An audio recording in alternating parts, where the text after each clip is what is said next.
Be ready, start. The learned Solicitor General then challenged the orders of the division bench of the High Court on the ground of violation of the principles of natural justice. It was contended that while the High Court had concluded the hearing and reserved judgment on 20th July 2011 by order dated 12th October 2011, it directed the Speaker to place on record the status of the proceedings relating to the disqualification petitions, although the same were duly filed without giving the parties further opportunity of hearing with regard to the said records. The division bench directed the matter to be listed for further consideration on 19th December 2011. It was submitted that though the bench did not assemble on 19th December 2011, the division bench delivered the impugned judgment on 20th December 2011 without any further opportunity of hearing to the parties. The learned Solicitor General submitted that the procedure adopted was contrary to the law laid down in another case wherein it was stated as under: in view of the limited scope of judicial review that is available on account of the finality clause in paragraph 6, and also having regard to the constitutional intendment and the status of the repository of the adjudicatory power, that is speaker or chairman, judicial review cannot be available at a stage prior to the making of a decision by the speaker or chairman, and a quick time action would not be permissible, nor would interference be permissible at an in between stage of the proceedings.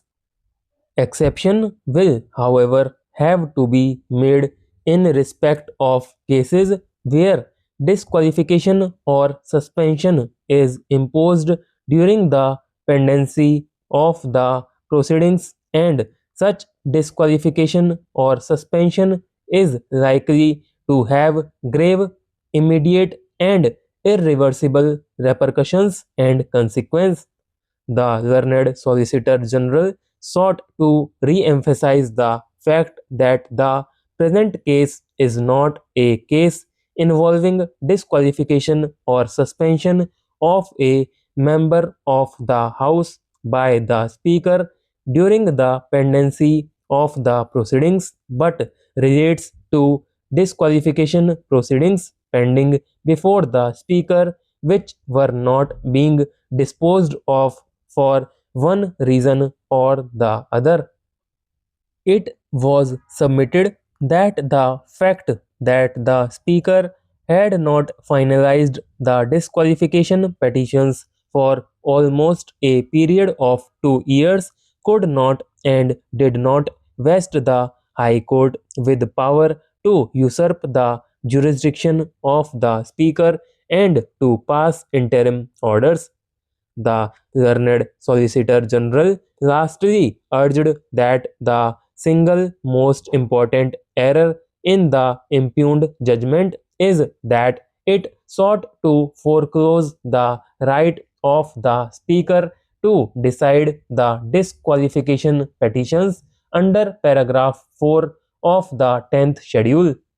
The said decision was also wrong since the division bench chose to follow judgments which related to the concept of split under paragraph 3 of the 10th schedule, which today stands deleted therefrom.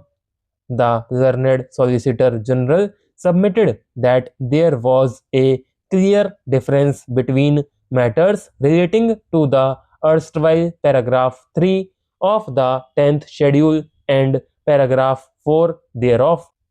While paragraph 3 of the 10th schedule required proof of two splits, paragraph 4 requires proof of only one deemed merger. The learned Solicitor General submitted that there was no concept of deemed split in paragraph 3. It was submitted that paragraph 4 is meant only as a defense to a petition for disqualification and the same would succeed or fail depending on whether there was a deemed merger or not. It was further submitted that under paragraph 4 of the 10th schedule, the Speaker was not the deciding authority on whether a merger of two political parties had taken place or not.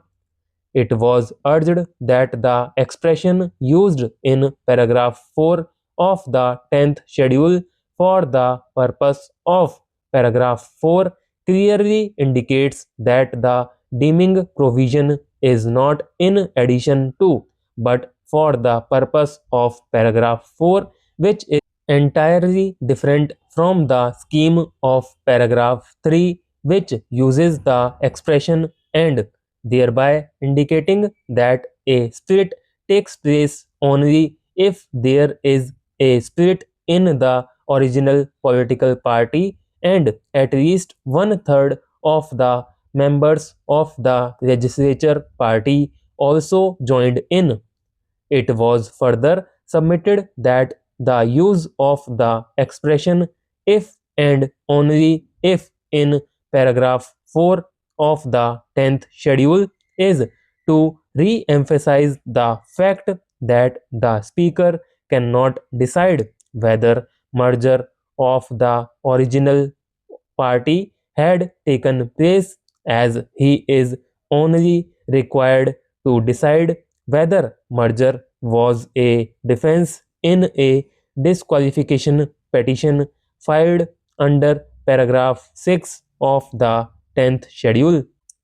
The learned Solicitor General then urged that the submission advanced on behalf of the respondent number 1 that in view of the delay by the Speaker in disposing of the disqualification petitions, this court should decide the same was wholly misconceived since it presupposes the vesting of power to decide such a question on the court, though the same is clearly vested in the Speaker.